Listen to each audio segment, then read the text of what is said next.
night may be long and the dark may be deep, but the answers are there to be found. Whether it's the normal, the abnormal, or the paranormal, you're in the right place. Let's go beyond reality. Welcome to the show. Great to have you along on a Wednesday night. Looking forward to another fantastic conversation. Now, this one will not be about Batman and not be about superheroes. That was a lot of fun last night with Arlen Schumer. I really enjoyed the conversation. I must have said that 100 times, and that was the 101st. So I hope you enjoyed it, too. We've got a lot of great feedback about the program. Anytime you talk about something where there's some nostalgia involved, there is this propensity to leave the conversation with a smile. But either way, we're going to be talking about something very, very serious tonight, although very interesting. Mark Fiorentino is going to be our guest, and he'll be talking about his views on how the universe really works, particularly on his study and research of Einstein's unified field theory. We'll talk about how the applications of that theory can be used to do things like travel through space, renewable energy, and future technology. He'll also talk about the connection between this theory and conspiracy theories like UFOs and alien technology and other controversial topics like near-death experiences, all related to this theory of superrelativity. So it's going to be a very interesting discussion, and sometimes these conversations get a little bit above my ability to comprehend them, but that's why we have such great guests who can boil it down in a way that we can all understand it. So what we're going to do is we're going to jump to break here, get our guest on the line. We'll begin this conversation. Mark Fiorentino is our guest tonight. And again, we're talking about how the universe really works on Beyond Reality. We'll be right back. Don't go away. Please support the program. Go to patreon.com/Johhaw. That's JOHAW. I know if you're trying to watch the YouTube stream, YouTube's having an issue. That's the problem with YouTube. Once in a while, it goes to these little quirky nights. The stream is seemingly working perfectly well on the Twitch channel, and of course, the radio broadcasts will be fine as well. I would also like to mention that if you're a podcast listener, the podcast has been growing by leaps and bounds. We're downloaded about 10,000 times a day, and thank you so much. If you're one of those people who downloads the show in that fashion, we appreciate your support there as well. It's not the live program. It's obviously a recorded version of the program, but we appreciate it nonetheless. Thank you so much for doing that. And also, please share it. Share it on your social media. Let people know that this podcast, and we've been doing the podcast version of the show since the radio show began, 4 or 5 years ago now? I can't even keep track. The years go by, and that 1 year stuck there last year, 2020, just was a year that wasn't a year. It's just so bizarre, and maybe we'll get some answers about that as well during tonight's discussion with Mark Fiorentino. Mark is an author. He will be sharing his views on how the universe really works tonight based on his study and his research of Einstein's unified field theory. Mark, welcome to Beyond Reality. It's great to have you here tonight. Thank you for having me on the show. I have to start out by asking you about this beer you were mentioning in our chat room, because I'm always interested in a good beer, and this is a French beer that you were talking about. Nothing to do with our conversation tonight, but I'm curious. What's this beer about? Yeah, well, I first had it at Epcot, and it won my Best Beer Ever award. Oh, wow. Which is something I give to any food that I really, really like. And I've been drinking it ever since. I managed to find it in the ABC liquor stores down here in Florida. And is the beer called 1664, or is that the brewery of the beer? Yeah, it's called 1664. Interesting. It's got a kind of a German name for it must be near the German border or something. Yeah. So there's a German connection to this French beer. Interesting. I think that's the year it started.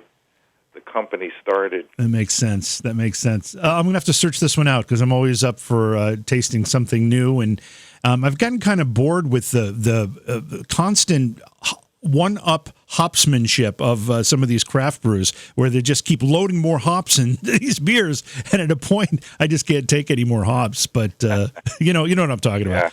Yeah. Anyway, let's talk about Einstein a bit. But before we get into the details of really what we're going to be discussing here tonight, most of us go through school. We hear little bits and pieces about Einstein's work. We learn to respect a lot of what he's done. Some of his ideas have been called into question in recent years, but others have been demonstrated as being far ahead of their time. When did Einstein's work become of interest to you? At about the age of 10, I was going to a catechism class for the church. I was Catholic, and they wanted us in the class to find a saint born on their birthday. So at that time, in 1965, there was no internet, so right. All you had basically was the library, your parents, friends, and family, and so forth. But I remember walking over into the kitchen and looking at the calendar, and I saw that Albert Einstein was born on my birthday, and I really didn't know who he was, so I went to the Encyclopedia Britannica and looked him up, and I started reading about him. I just loved it. I loved his story. I read the unified field theory that was also located within the Encyclopedia Britannica. And when I read that, I thought, this is the best idea I have ever heard. And ever since that time, everything, I had a great interest in science because of that. And ever since that time, everything I would read about UFOs or any TV shows or science fiction or documentaries, I would just say, does this have anything to do with the unified field theory? I tried to piece it together looking for patterns. So it had a great influence on me, that one event in my past. What do you think it was about Einstein's story, apart from his ideas, but his story that connected with you? It's hard to say, really. He's just, I guess his ability to use his imagination and doing the mind experiments, I had great interest in that, and I began to practice that myself.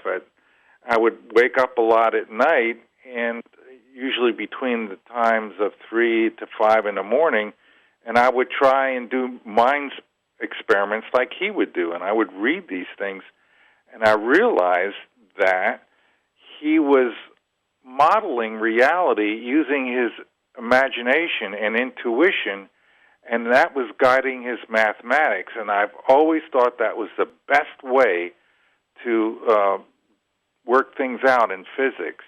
So I guess that part really is a part that I really could coincide with or agree with, or it just seemed to make real good sense to me, the way he approached physics and philosophy, because he was a philosopher as well. Einstein, I always heard this anecdote, and I don't know how true this is, but I think it still illustrates something pretty interesting. Most people use 10% of their brain, and Einstein used like 20%, something very strange about that. But do you think there was something, I don't know how to put it, I don't want to say divinely inspired, that offered Einstein, or offered the world Einstein, but were there forces at play? Because he seemed like the right man at the right time to come up with some very important ideas that have helped shape our future. I really agree with that idea, and I am certain, due to all the research I've done with NDEs and learning about how we all come down here, that goal or his achievements, that was part of his life task, his life plan. We all have that. So in that sense, we're all the same. But he had a very specific, obscure type, a strange, type of life path.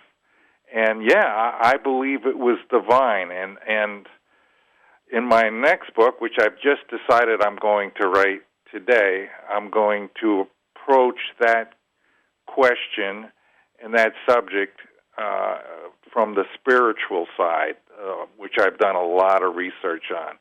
If you want to know how things work in this universe, it's the best idea to go to the source, and I'm sure Einstein did that. I know that's what I've done. I've used many different approaches to get information to piece together the puzzle.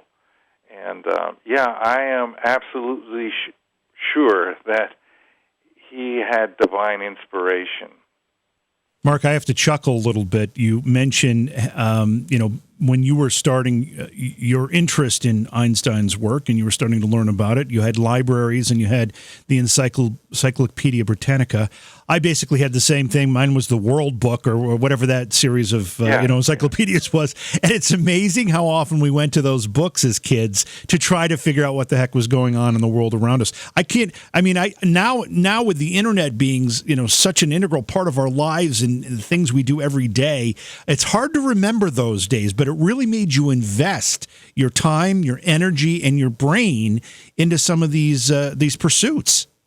Yeah, I am very nostalgic when it comes to the past, and there's times I wish I could go back and live it all over again. There's just the magic there, and although I must say that this is a very important point to make, I must say that I couldn't have done what I've done in this book. I couldn't have achieved what I have achieved without the internet. Yeah. This is the most powerful research tool that has ever existed. And if Einstein would have had it, he would have solved the unified field theory problem when he was alive. He was just born a little too early, 50 years too early, and he didn't know about the quarks. And had he known about them, I think he would have wrapped this whole thing up back in the 50s. But that's the way it is, Let's talk about the unified field theory. A lot of people, particularly people listen to this program when we talk about quantum physics, we talk about all these very cutting-edge ideas. Unified field theory will come up in those conversations, obviously. But not everybody understands what it is. How can you explain it to us, describe it to us in a way that we can all understand it? Oh, it's actually very simple and straightforward. I can do it in one sentence. Electromagnetism and gravity emerge as aspects of a single fundamental field. That's it. So we were already two-thirds of the way there when James Clerk Maxwell developed the theory of electromagnetism. All that was left to do was to combine gravity. And so they're saying that they're aspects of a single fundamental field. The first thing people need to know, what fundamental field are you talking about? In that time, when they were talking about it in the late 1800s, early 1900s, that fundamental field was known as the ether. And they were all leaning toward that for actually a couple centuries or more. And it all built up to that point in 1905, and then there was a breakaway from the ether. But the unified field theory was just about recognizing the main forces of nature. And what I did in my book and my theory, the theory of superrelativity, was to break up or deconstruct electromagnetism. So there's the electrostatic field, the magnetic field, and the gravitational field. So these three fields are the aspects of the single fundamental field. So what he was trying to do and what I did was basically say these were three different types of bending of space. And we had to figure out how to create these three types of bending of space, the aspects of the single fundamental field. So that's all that he was trying to do, and that's all that I did. I just followed his path to its natural conclusion. But there are some concepts within that definition that are not necessarily easy to get your brain around, and one of them is space itself. When you say the bending of space, what is it that's being bent? Exactly. Well, that's what Maxwell said. That's what a lot of people said over the centuries. And space, really, the ether and space is the same thing. in my theory and in their theories. So the space, as they saw it, or the ether, was defined as a quasi-elastic solid, or some people also say a quasi-rigid solid. So what's that? Well, quasi means that whatever this thing is, when you bend it with a force like magnetism or an electrostatic field or a gravitational field, when you remove that field, it snaps back into place as a Euclidean flat geometry. So you have to start thinking in a geometric way now. So that's what it. And so quasi-elastic means this thing can be deformed. It can be bent a little bit. And then the solid part, that's the most confusing part to people. When I say solid, when you look up the word solid, the definition of it, it means this: that which is continuous. That's it. Don't think of it as like iron or wood or steel. Whatever that thing is out there, that thing called space, it's a continuous thing. There are no parts. It doesn't break apart. There isn't nothing. It's not a particle field or anything like that. It's a continuous object that can be stretched and deformed. So that's what the three fields are, and that's the approach I took to discover how those fields interact with each other, and actually the whole system becomes quite sensible and simple once I had laid it out in the book. Well, let's envision space now as a grid, and let's take one line of that grid, and it extends as a straight line. Are we to understand here that the force of whether does it have to be gravity and magnetism, or is it gravity or magnetism? Is it a combination? And when that force is applied, that straight line would then bend, would be affected by that force in some fashion. But when that force is removed, it would go back to being a straight line. Yeah, there is different types of deformation. So now I've defined force as deformations of space. So there's stresses and tensions within this ether or within space, the same thing. So let's just say we start out with the first force, which is the primary force of the entire universe.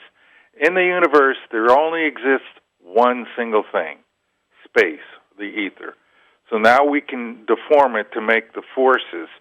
The primary force is the electrostatic field, which is a twist of space. It's a vortex. And they worked that out many years ago, but they weren't able to figure out the math because they really needed torsion field theory to complete it. But what it is when you have an electrostatic field, which is an inversion of space, a twist of space, it forms a geometry that creates it's a stretching as it twists around.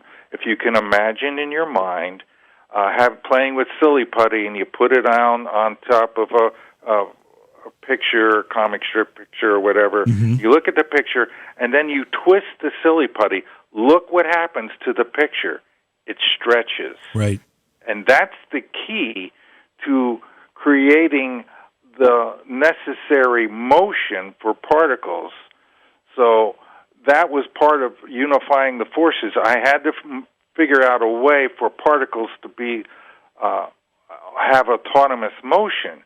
And so when you do this twist, and you realize that from the beginning to the twist to the end of the twist, space stretches more and more, it becomes less and less dense. That forms a pressure wave within the particle. So each particle, all particles are made of electrostatic fields, charges, like the electron. It's a negative charge. Mm-hmm. So that has a rotation, whether, I'm not sure if it's clockwise or counterclockwise, probably counterclockwise. But that rotation causes the pressure gradient field, and when that happens, space bulges at the far end of the particle, and it causes a push of space. So now we have particles in motion due to this structure. And the next field, the bending that you want to talk about next, is the magnetic field. whenever an electrostatic charge moves, space reacts to that. Since that thing is kind of spinning as it's moving through space, it's a twist, a vortex shape, the space around that particle and within that particle reacts in a torsional fashion. It rotates around the particle. That rotation of the moving charge is the magnetic field. Now we're 2/3 of the way there. We have two forces that are fields in space, geometric shapes of space, that are the forces, the electrostatic force and magnetic force. And Faraday came up with the discovery of, the laws of induction. He discovered that whenever a charge moves, a magnetic field is created. And when you move a magnetic field close to a conductor, the charges are forced to move. A voltage develops and charges move. So there's a connection there, and the connection is motion. Remember that. Okay. So now all we have left is the final deformation of space. So we've already dealt with the twisting of space. So you can imagine how the space would look if it's twisted, and you can imagine how it looks when that twisted thing goes through space or within it, because it's made up of it. It's consubstantial with it. It rotates. So now we're 2/3 of the way there. Now we got to do gravity. Well, what's a gravity force? It's a contraction of space. That's the final field, the final aspect that we needed to discover. And whenever a electromagnetic particle moves in a very special way, that special way is in an accelerated manner. Whenever an unbalanced fundamental charge moves in an accelerated manner, it generates a contraction of space. That's the final possible way that space can move, other than an expansion of space, which would be an anti-gravity field. So we have the contraction of space. So accelerated motion, there's two types. We have the type, basically, when you put your foot on the gas pedal and you accelerate, that's a linear type straight line motion, but you're changing speed as you go. You're increasing speed. The accelerated motion I'm talking about is a uniform circular motion. That's also acceleration. And that's what we have with unbalanced charges. They move in arcs, and they have angular momentum. And when they move in this way, a contraction of space occurs in and around those particles. And when you have that, that's what generates the mass of the particle. It's really a fairly simple thing, but it's been denied by physicists in this time because they've abandoned that kind of thinking due to quantum mechanics. Are they still denying it? Because it seems like this is becoming more accepted. Well, I'm working with a physicist now, and he's a gravity researcher in California, works at one of the major universities there, and he has an open mind. But, in the same place that we were all talking, which was a anti-gravity research forum lecture series, there was another physicist there that got spitting mad that I was even saying these things.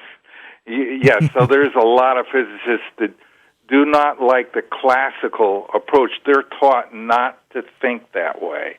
And that's why they couldn't solve the problem, because they were using the wrong model. In order to solve the unified field theory model, you have to use the right model. And Einstein had that idea, the right model. And it's never been about, you see, the quantum mechanics is all about a particle-to-particle interaction, and they define that as force. Whereas in relativity, and in my theory, superrelativity, it's all about a particle-to-space interaction. The motion of particles through space causes them to bend, and those are the forces. So, yeah, they're in denial about this whole method, because they use probabilities and in mathematics that is based in probabilities, and you really can't use that type of mathematics to explain how things really work. It's actually missing the mechanics part. They shouldn't call quantum mechanics. They should call it quantum probabilities. It's a more accurate description of what's happening there. And there are a lot of physicists, I don't say a lot, but there's Perimeter Institute, there are people over there, Lee Smolin, and others that work with him who are working more the way I'm working. And I haven't contacted them yet because I'm writing a research paper. But eventually I am going to contact them as well once I run this by the physicists that I'm working with right now. So one more question to just try to understand, again, everything that you've just said and how you've described and explained this. But if you bend space, are you bending distance as well? And maybe that's a naive way to put it. Yes. Oh, excellent question. I am so glad you brought that one up. That's the whole point of this thing. Let me just say it this way. You see, I got the idea about the bending of the distance, changing the distance, which is, basically changing the metric of space. Right. And this comes from Einstein's greatest or happiest thought from Amir D. Excel's book. So follow this and you'll get the idea that how space, the distance actually physically changes. Einstein followed the line of reasoning that began with the happiest thought of his life. Still at the Swiss Patent Office, he conducted one of his famous thought experiments. Einstein imagined a circle spinning in space. The center of the circle did not move, but its circumference was moving quickly in a circular direction. Einstein compared what happens in several reference frames, a standard tool he had used in developing special relativity. He concluded, using his special relativity, that the boundary of the disk contracted as it spun. There's where you're changing the distance of space, in that area where the acceleration is. Remember, I said circular motion is accelerated motion. There was a force acting on the circle at the boundary, the centrifugal force, and its action was analogous to that of the gravitational force. But that same contraction that affected the outer circle left the diameter unchanged. Thus, Einstein concluded in a way that surprised even him. The ratio of the circle to the diameter was no longer pi. He deduced that in the presence of a gravitational force or field, the geometry of space was non-Euclidean, means it's curved. And specifically, the thing that we're looking for in your question is action, is a contraction. And when you contract space, it becomes denser.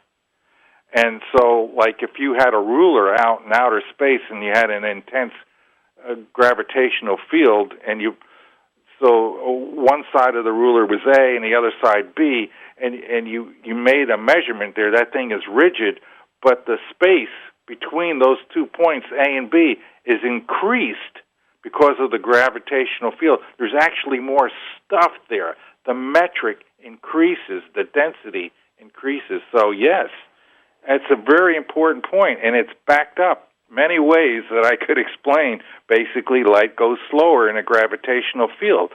Why? Because there's more distance to travel in a given region because it's contracted or it's denser. So the light really isn't slowing down. There's more stuff there to travel through.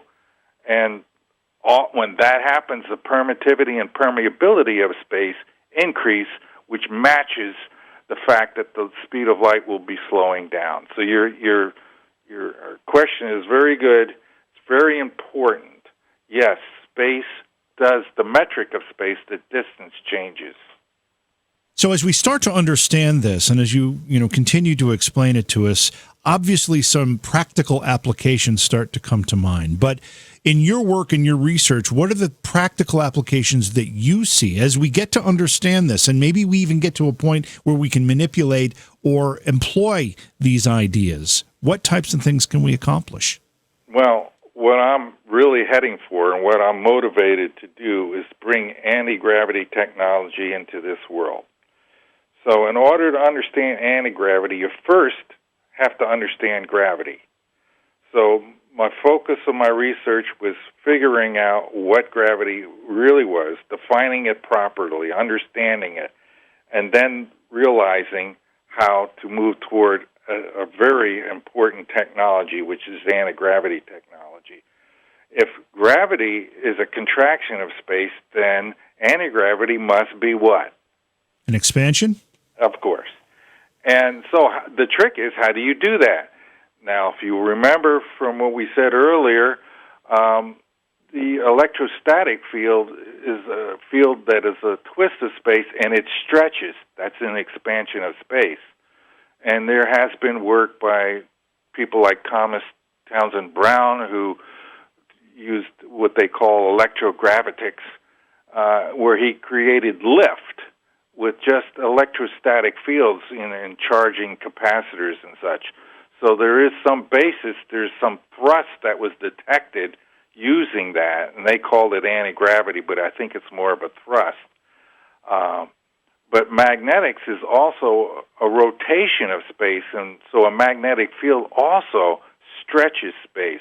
So now we can have a real-world technology that can be used using high magnetics, as we have noticed when, as many people have noticed, that UFOs always seem to have these really strong magnetic fields around them. That's no accident, and I got very suspicious early on when I was a teenager in reading those books.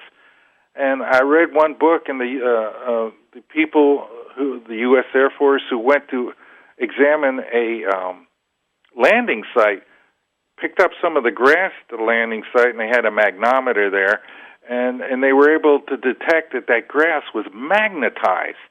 That takes hundreds of Teslas to do that.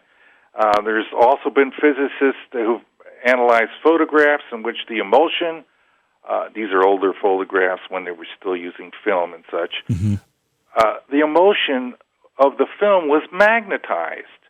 And another physicist noticed while looking through Polaroid lenses at the UFO that there was bands of polarized light around it. Takes enormous amounts of magnetic energy to do that. So there is circumstantial evidence, testimonial evidence that has linked magnetism to anti-gravity.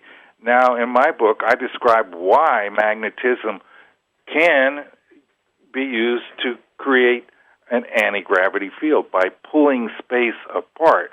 Now, we're talking about your earlier question, the density of space, the distance of space. We're reversing it now by pulling it apart and stretching it. And when you do that, you change all kinds of things to the benefit of the person who does this, the master of reality, let's say. So the technology that we need, this world needs to evolve, is anti-gravity technology. Because not only do you get floating little cars, supercars I call them, hovercrafts, that can go at enormous speeds, they can break the light speed barrier as well. And there's a technical discussion we need to have there if you're interested in describing how exactly we can break the light speed barrier using a gradient magnetic field. Yeah, I think we need to talk about that. I want to kind of go through this checklist of things that relate to this concept that as we, again, master it, understand it, employ it, we can change the way we fundamentally perceive and live, everything exactly, and live. Right. So let's talk about the speed of light and what you're describing there as a way to actually break that barrier. Yes. All right, so now we have to go back in history. In my life, in my research, the whole life I did this, I literally went back to the future to get things going here. And so we go all the way back now to James Clerk Maxwell, who made a great discovery, one of the most important equations that exist today, maybe even more important than E equals MC squared. He discovered that the speed of light is defined by C equals 1 over the square root of permittivity times permeability. Those are two properties of space. If space wasn't a real thing, those properties wouldn't exist. Right. As many scientists still want to argue that space is a void made of nothing, blah, blah, blah, it's nonsense. It has to be made of something because it has measurable properties. And they have been measured. It's been confirmed. So stop saying space is made of nothing. So now we have a link that defines one of the constants that's not really constant. That's another story to get into, of space. You can see it's really a function of permittivity and permeability. If you change those, then you change the speed of light. And if you can change the speed of light, slow it down, you can speed it up. So all you have to do is reduce the amount of permittivity and permeability in space. And by using a magnetic field, a strong one, you can drop those. And there have been scientists, material scientists, I've read about their research on ResearchGate, who've made a material called a metamaterial. And so strangely, it seems that there have been reports that UFOs, the outer shell, is made of a metamaterial. It makes sense, and I'll tell you why. The metamaterials that they do, they can create or control the amount of permittivity and permeability. So they design the metamaterials to have zero permeability and permittivity. And when they shine light into this material, they claim that it goes infinitely fast. So now we have a mechanism that we can use to break the light speed barrier. All we have to do is get control of permittivity and permeability. And apparently this can be done using a magnetic field. And so by stretching space, you reduce permeability and permittivity. Those two words are really hard to say. But when you do that, you have a spatial bias drive, which I call the slipwave spatial bias drive. And the more you reduce these two, the faster you can go. And I'm not talking just going, like in Star Trek, 8 or 9 times the speed of light. I'm talking about 50,000 times, 100,000, 1,000,000 times. Because you have to go at least 50,000 times faster than the speed of light just to get to the stars near us in a reasonable amount of time. Right. The speed of light just isn't fast enough.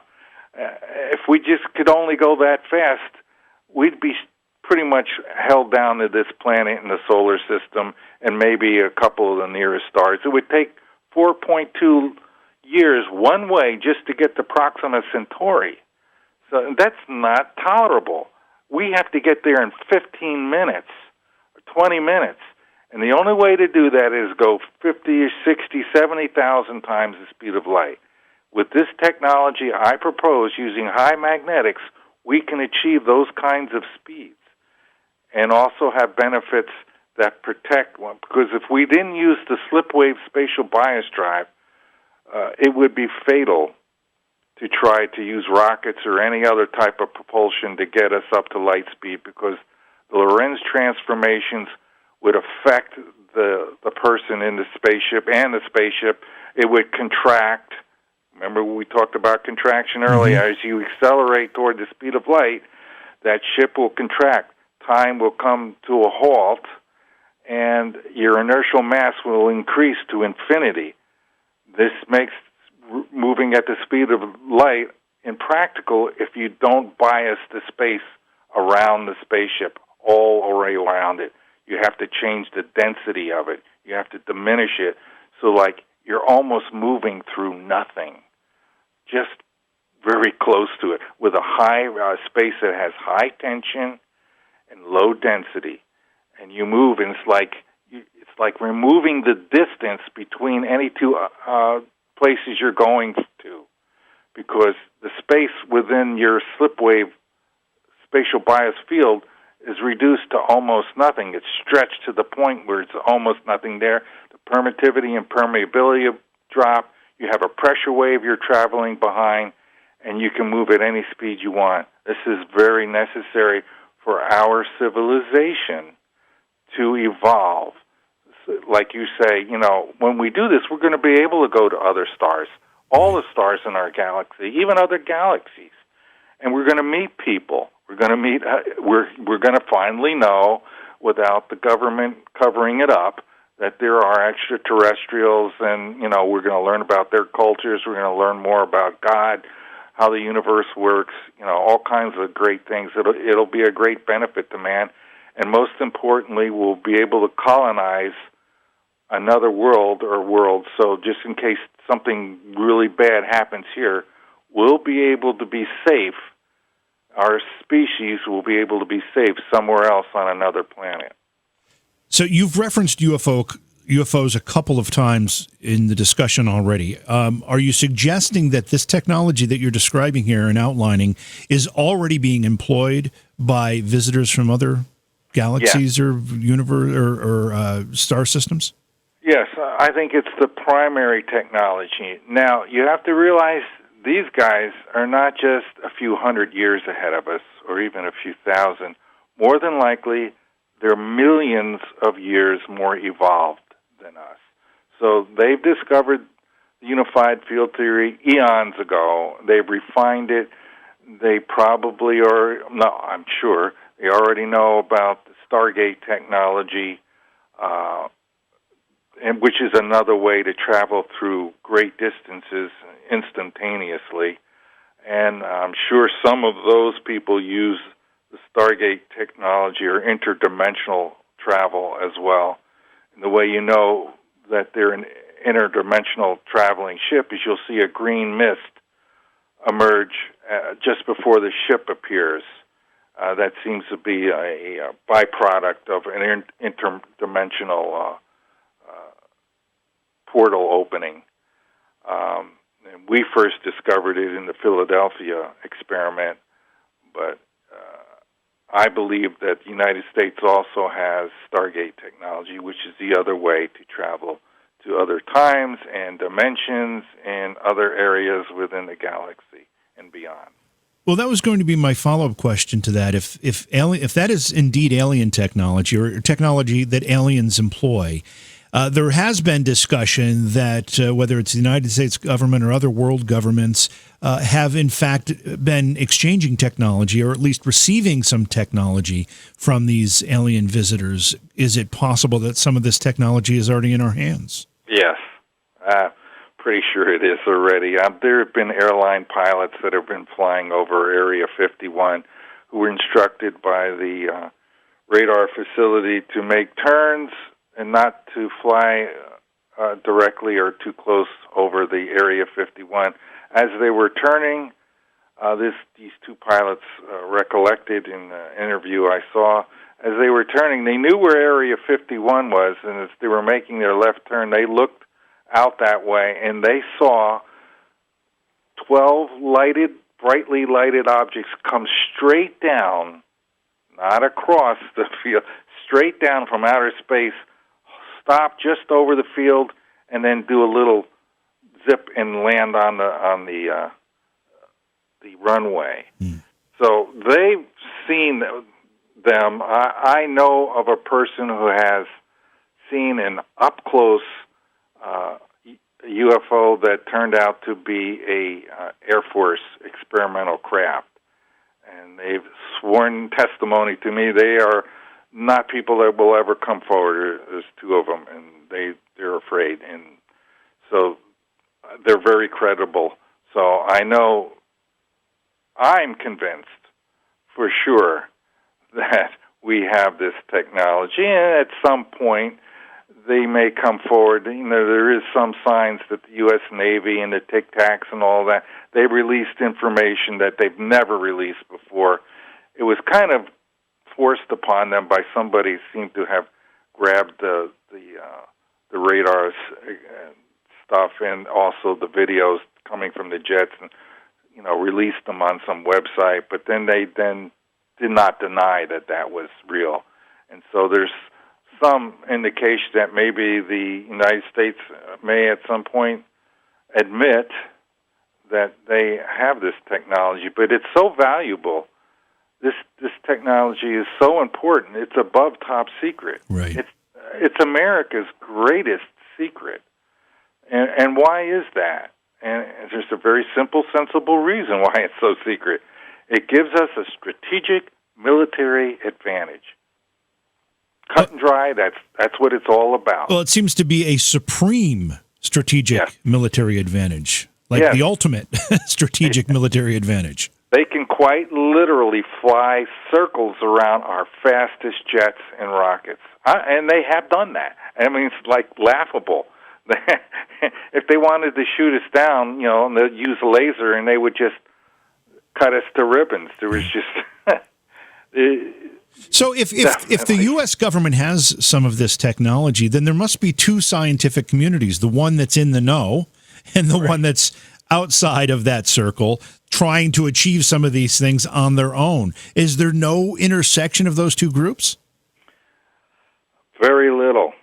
And the people in the know, those people they have done a great job under great threat to keep them quiet. They can get in a lot of trouble if they speak out. America has many ways, the government has many ways of punishing those people that would leak such information. It's the highest. Some people on their deathbeds have,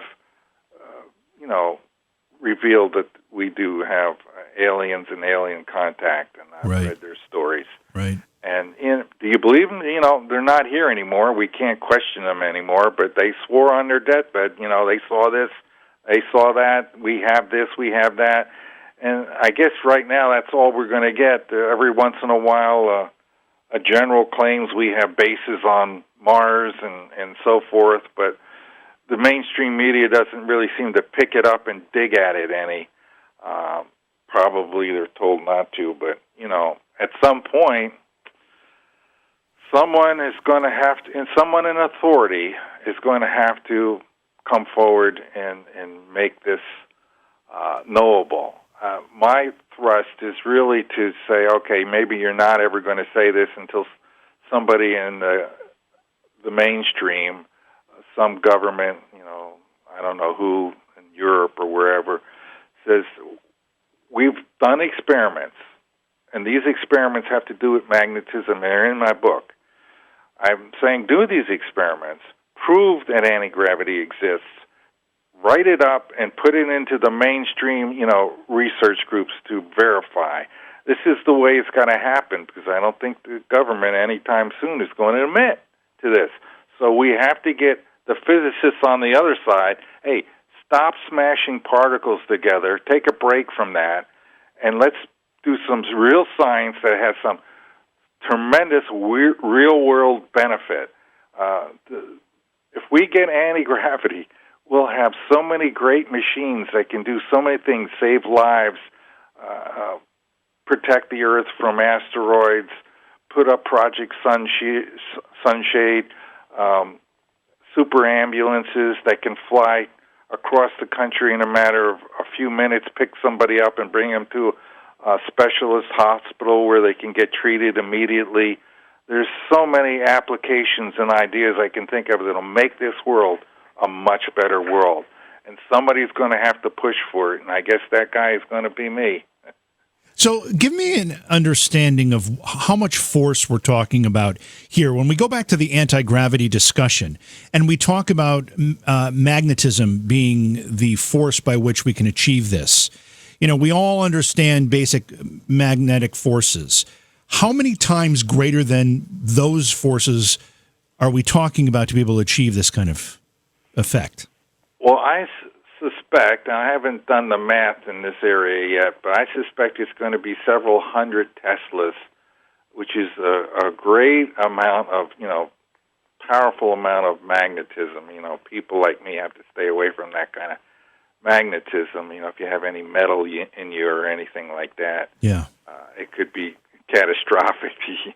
But fortunately, magnetism can be shielded, and that's the beauty. This whole thing seems to work. It almost seems to me to be a divine creation, because the magnetism needs to be shielded if you're going to build a starship. Otherwise, you're going to really make the people inside the spaceship sick. But you can get the anti-gravity benefit from the magnetism, even though the magnetism is shielded, because the anti-gravity can't be shielded. just like gravity can't be shielded. So, getting back to your question about how much force, well, it's a great amount of force. It's probably going to take megawatts of power. So now we have a question of where are we going to get that power from? Right. Well, the aliens have somehow managed to figure that out, and I don't really think it's matter, antimatter, or something like that. Not a fuel-based thing. It's probably some sort of a perpetual motion device that generates the power. I'm working on some ideas myself, but I'm not really great at doing mechanical experiments. I don't have enough money to do some of the experiments that I really want to do. But I'm trying anyway, just to detect the effect. So we really need at least kilowatts, many kilowatts of energy flowing in a superconductor, a superconducting magnet, and doing it, and probably that magnet has to be rotating in some way, because there seems to be a motion aspect that enhances the anti-gravity effect of the magnetic field. So I'm thinking really the experiment needs to be done as a rotating magnetic field experiment, and then weighing stuff above that rotating magnetic field, and it should become lighter and lighter the faster and stronger the magnetic field is.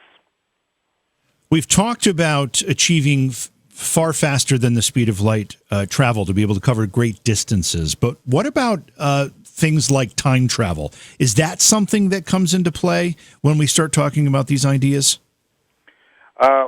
You don't really time travel with the slip wave system, because actually time will go a little faster. Okay. In those devices, where normally time would come to a grinding halt at those speeds. But since you're really affecting the structure of space, it negates that time dilation problem and reverses it, which is handy again, because if time stopped, then all your molecules, it's not really time that stops, it's all the molecules and particles in your body that are grinding to a halt as they're being thrusted in that one direction, flattened, if you could imagine that. But that doesn't happen in a slip wave field. You remain normal. So you're floating. You may be going 50,000 times the speed of light, but in that spaceship, you're weightless. There's no inertia. So time travel can be achieved with the Stargate system. And this is my most highly speculative chapter.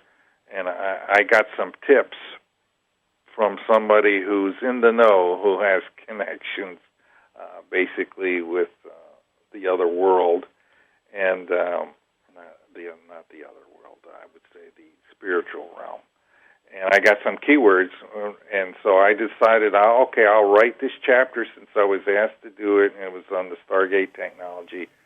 And I only knew so much, and I only knew about the Philadelphia experiment and then the Montauk experiment. And there is some linking there, and they used high magnetics and they accidentally discovered a dimension portal and supposedly traveled back in time 10 minutes or something of that nature. So that was their introduction into this technology. They've refined it. I did some searches for something called a fractal lens, which I didn't know what that was. And when I did it, I actually found that there's such a thing existed, and it was made of a metamaterial. Well, now things are getting interesting. At the very beginning of the chapter, as I was writing it, I said, if Stargates can be built, I know one thing for sure has to happen. Something is going to have to move faster than the speed of light in order for this to work, in order for us to go. You have to make space vibrate at incredibly high frequencies. And this is like tuning the space in in where the Stargate frame is, and then using maybe sound at high frequency. The combination of the two, the electromagnetic vibration, as the photons come out of the Stargate frame, they hit the air and the atmosphere, and they cause a shock wave, an electromagnetic shock wave, because their frequency is so high. This causes a portal open. It's like tuning space, like you were using a radio to tune for a frequency. You do the same thing with that technique, and what happens is you just open a portal that coincides with the frequencies you're using, and it could be either a time dimension or a different spatial region, and you just walk through it, and then you're there, and you don't come back unless you open that portal again. And there's been many cases in history where people have just vanished, going through what had to have been some sort of a magnetic storm in the area. There was a magnetic resonant field, and they just happened to walk at the spot where it was concentrated, and they're gone. And I talk about the one famous story in my book where eyewitnesses saw the guy in the field waving and then vanish right in front of their eyes. And they ran out to where he was, and they could hear somebody calling, but they couldn't find him. And they looked, and they walked around, and for days he could hear this poor guy calling out there, but he couldn't get back. And there was just a worn spot in the grass where this person was walking in this other dimension, parallel dimension probably, but couldn't get back through the portal. So, yeah, I believe that Stargate technology is possible and probable, and we probably have that as well. What concerns me most about it is going back in time. I think that's morally, ethically wrong. We should leave the past alone. Don't try to alter it. I just believe it's a really bad thing to do. I have trouble understanding how, even if the time travel idea starts to not connect with me, because in order for us to travel to the past, there has to be something recording the past. It has right? I can fix your problem. Okay, please do. In order for time travel to work, one thing must be true. All time is occurring at the same moment. Right. It doesn't work. It can't be possible unless that's true. That's right. So, how do we know that has happened, or that is possible?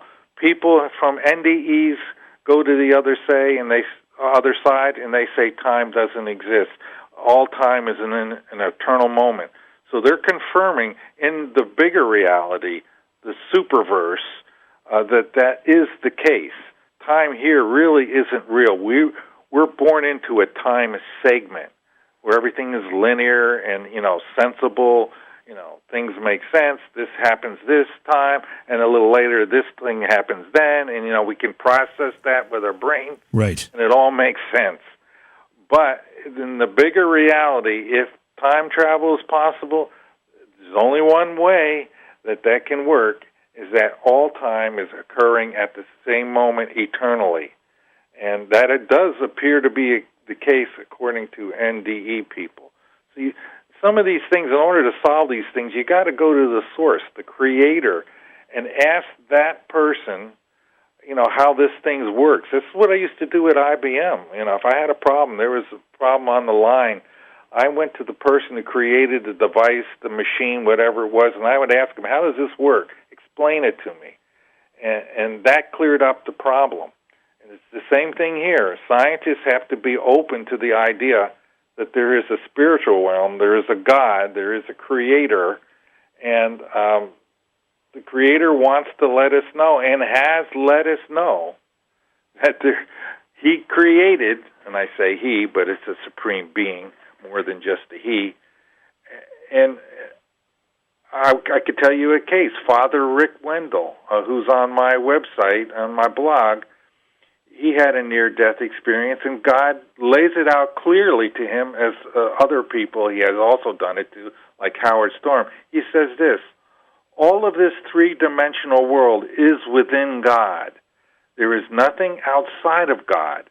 Everything within this physical universe has to correspond to laws, and God set those laws.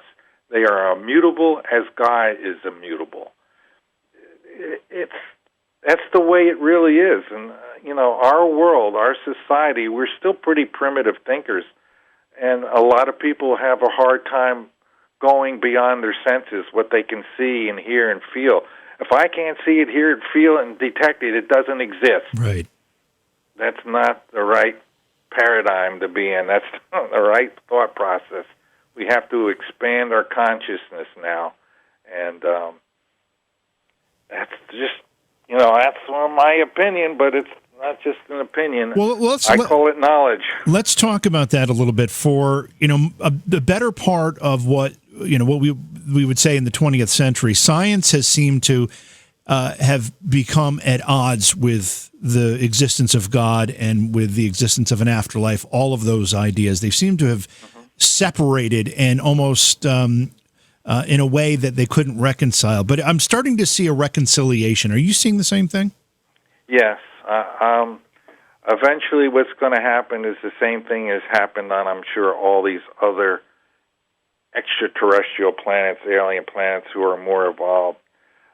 As we have evolved here, we're seeing a sudden, just a large amount of people with psychic abilities and connections, and they're getting access to the other side.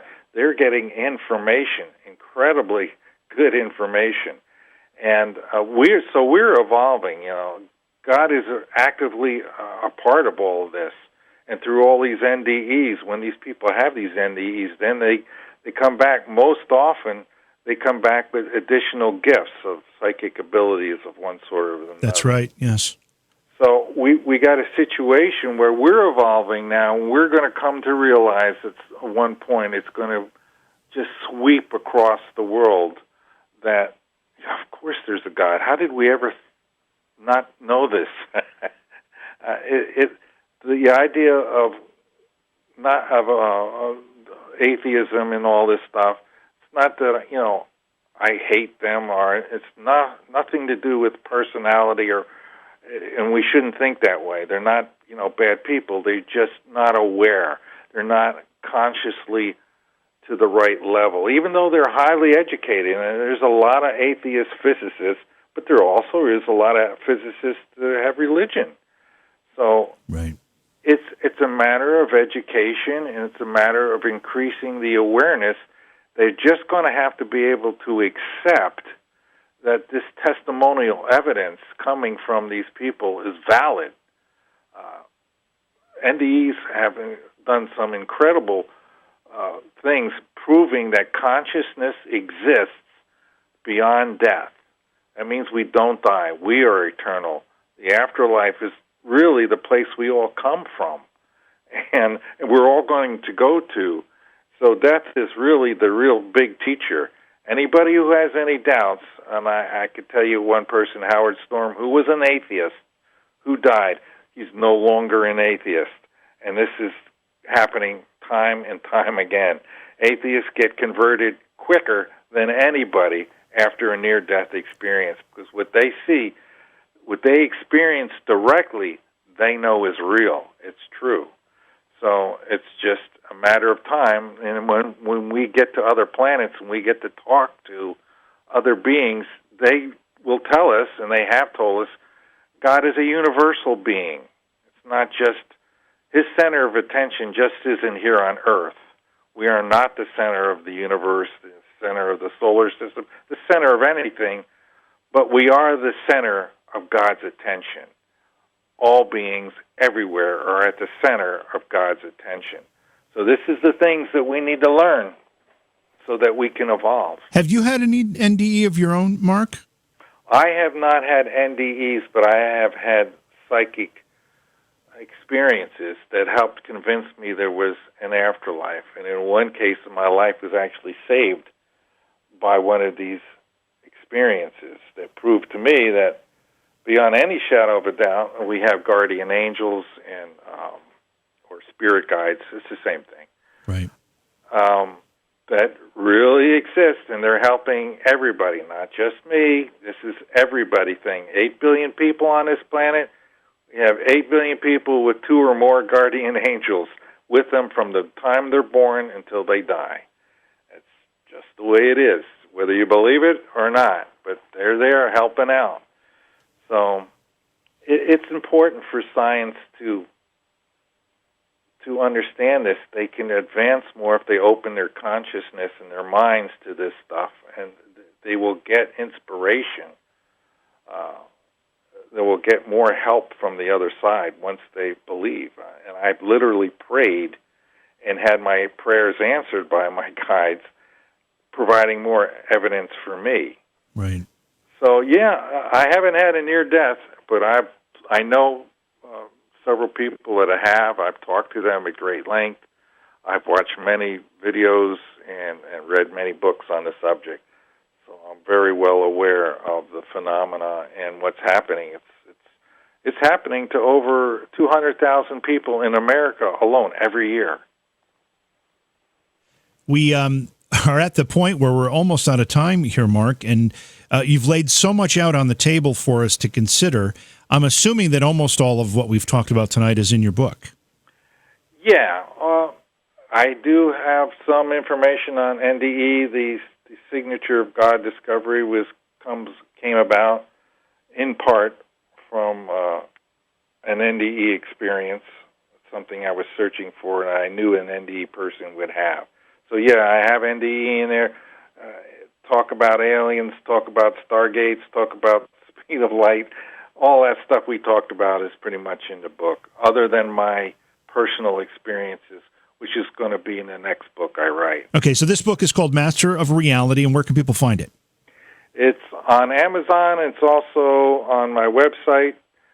You can get a signed copy if you like. It's at www.super-relativity.com. And there's links right at the front page with some buttons. You can go either to Amazon or go to the page where you can order a signed copy. I don't want to get ahead of ourselves here, but you said you're working on the next book. Any idea when that might be available? Because that would be a great point for us to bring you back.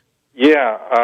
Oh, gosh. I have 2 papers to write, and I'm slow. It took me 4 years to write this book, so it won't take me as long because I don't have to do as much research. But I just came up with the idea today. It actually will be like what you would call a prequel, because it's basically going to talk about all those spiritual and psychic experiences with mediums. I have had a lot of stuff happen in that area, so I have a connection, a Right. life path connection with all that, and it would help to explain some of the things, a lot of the things that I have in my book. It's a story that's even more amazing than this book is here, the Unified Field Theory book, which is a pretty amazing thing once it gets realized and discovered. But that I can't really say.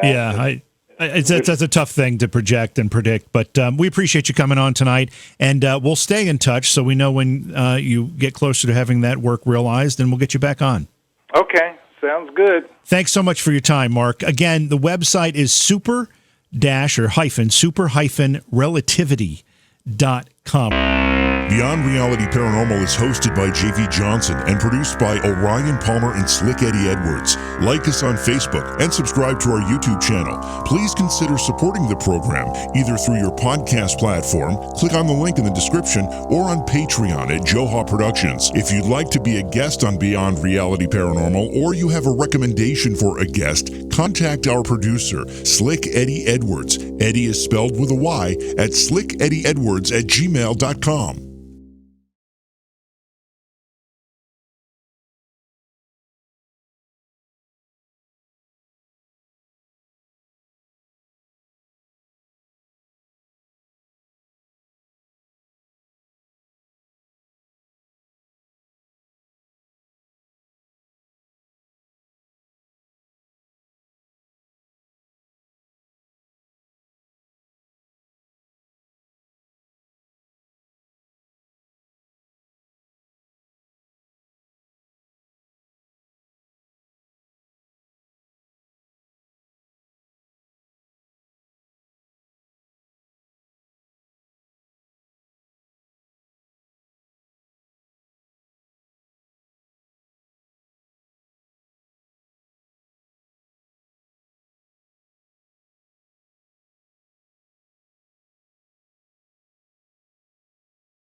Beyond Reality Paranormal is hosted by JV Johnson and produced by Orion Palmer and Slick Eddie Edwards. Like us on Facebook and subscribe to our YouTube channel. Please consider supporting the program either through your podcast platform, click on the link in the description, or on Patreon at Joha Productions. If you'd like to be a guest on Beyond Reality Paranormal, or you have a recommendation for a guest, contact our producer, Slick Eddie Edwards. Eddie is spelled with a Y, at slickeddieedwards@gmail.com.